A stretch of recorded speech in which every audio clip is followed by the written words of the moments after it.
Many deaths are taking place in a small town, and its residents are being killed in mysterious ways, one by one. Could this possibly be the work of a vampire? Well, yes, because this is Salem's Lot.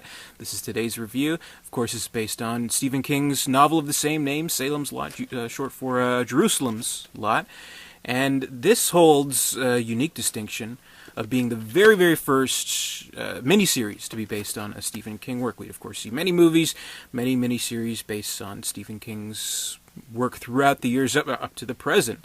And I think it may actually be the best one. There's just a lot that stands out about him. It's very confident in its adaptation of the material. We have great talent behind it. Of course, Tobe Hooper directed the film, being known, of course, best for Texas Chainsaw Massacre and for Poltergeist. So there's a lot of talent behind it. And I don't know, the movie, it just feels, when you compare it to other miniseries, it does feel a lot more cinematic. And I'm not 100% sure why it feels that way.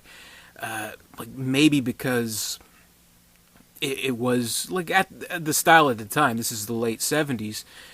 TV shows, miniseries, they're still being shot on film as opposed to video, which would kind of take over in the 80s. So we'd see a lot more TV shows, miniseries being shot that way. And maybe it could be because it seemed to be almost like a last-minute decision, right before the cameras started rolling. They kind of decided, hey, we can't really whittle this novel down into a 2-hour movie, so why don't we make it a miniseries? So maybe that was partly to thank for kind of having that feel to it. I mean, really, aside from some things here and there, very, very minimal things, it does in fact feel like a 3-hour movie, which is great. This is a 3-hour horror epic about vampires, and it's consuming of a small town, and that's kind of what's great about it. So the story goes, Stephen King got the idea for it from reading Dracula in high school, and he kind of wondered, well, what if a vampire came to America and it invaded a small town, and how would it affect it that way? So that's what we see here, and that's what I think warrants such a long runtime in this film, because really it is about this small town, and it's about seeing how it works, and all the key players, the key residents, the outsider of the writer who comes to town, and the mysterious James Mason character who's made a deal with the devil, essentially. And however, it is like this ecosystem that, if it is infected by this evil, this vampire, then yes, there's going to be an infection. There's going to be this symbiotic kind of takeover, and vampires will be all over the fucking place, and how fucking terrifying is that? Very much so, I think. And we see how the town works, and it's really good. You would think, in knowing that, kind of going into it, you kind of think of certain scenes that, if it were a 2-hour movie, kind of the things that might have been, taken out just for, pacing and time like that.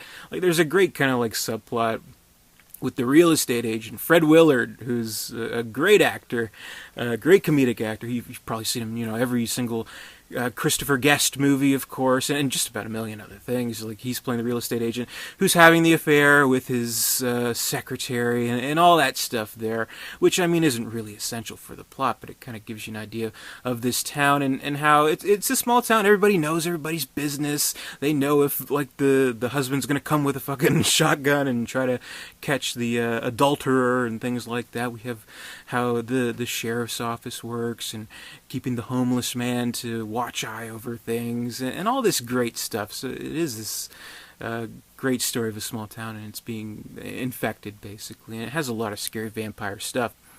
And also what I like about it, definitely with a vampire movie, I think where we stand now, with having seen vampires on film, in media, all that kind of stuff, I think we're outweighing, I think, the good anti-hero vampires, we see Dracula, and to a much lesser extent Twilight. We see the conflicted kind of good guy vampire, for lack of a better word, kind of outweigh the really fucking evil, terrifying vampire. Which, it's great to have characterization. It's great to, see these vampires as flawed kind of characters who are tortured and living forever and staying in the night and all that stuff. That's all really, really good. But when you get right down to it, a vampire is a terrifying creature. It's something scary that should be feared, which is what we see in this film. We have the vampire who's kind of like the head vampire of it all, Barlow, who is this terrifying creature. Like, it's this great makeup and the glowing eyes, and we only get like little tiny peeks of him and this horrible screeching, and it's all just done to great effect. And I think this work, it's smart enough in not having to explain all the kind of rhetoric of vampires. Like, we understand that the characters have probably seen or heard of vampires before, so they kind of already know, like, okay, we need a crucifix, okay, we need a stake through the heart, without really having to explain it explicitly. Like, you always kind of wonder in these types of vampire movies, or like werewolf movies, anything like that, where it has to be explained to the characters. Meanwhile, they kind of already know, so it's like, it's kind of a relief. I mean, the movie would have been like 3.5 hours instead of 3 if they had to stop and explain, the rules of vampires, which, I mean, are pretty well established. And with Stephen King's work, it doesn't really reinvent the classic tropes of the vampires, which is fine. We know the rules, we know what vampires are about, and that's absolutely fine. So I think it is a really great and scary work. Like, there are some legitimate kind of jump scares in the movie, but you'll notice it's not the kind of type of jump scare that we're like accustomed to as modern audiences, because we're always kind of expecting a jump scare to happen after a long period of silence, and it's usually accompanied by like a sting, like an orchestral jump, like music going dun or something like that.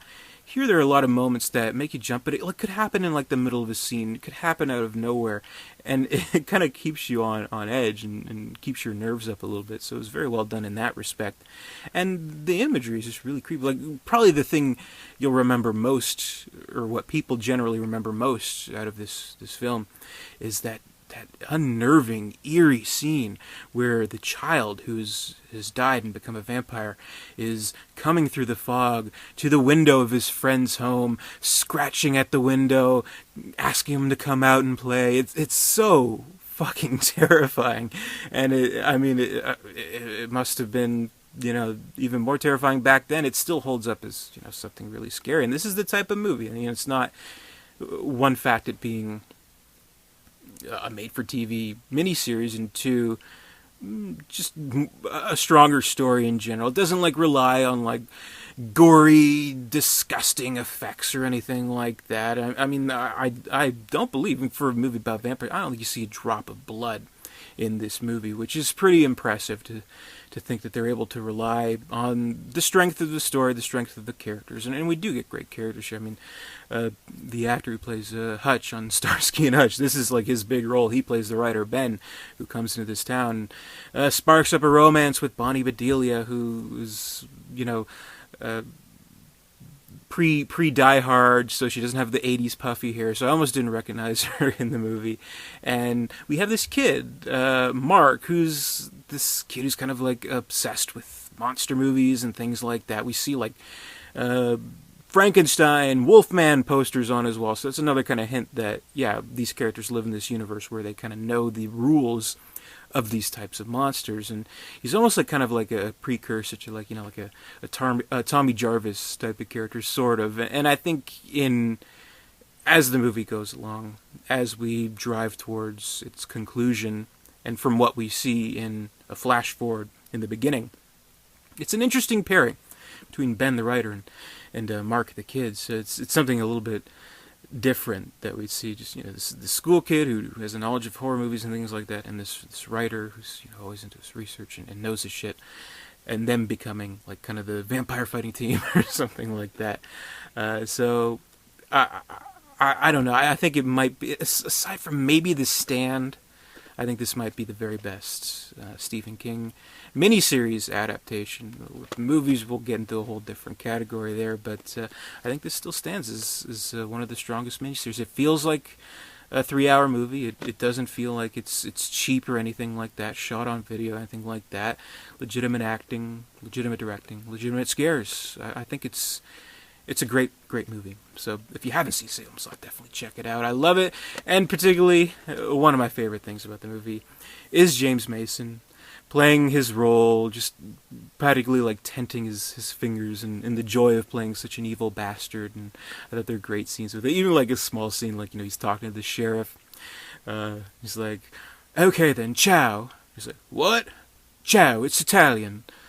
He's like, oh, I didn't know you were Italian. He's like, I'm not, the word is. I don't know. You learn something new every day. I think there's good scenes like that. So I think it's a well-written film. And thank God they're able to kind of have the good sense to make this into a 3-hour miniseries, where it seems like something like this, instead of like, oh, let's save some money and do this or that, it was to tell the story, which you don't see too often. So, absolute classic, Salem's Lot. Love it. So, that's my review. Let me know what you think of Salem's Lot below, and be sure to comment, rate, subscribe, all that good stuff. Visit Dare237.com. And until next time, I'll see you later. Stay scared.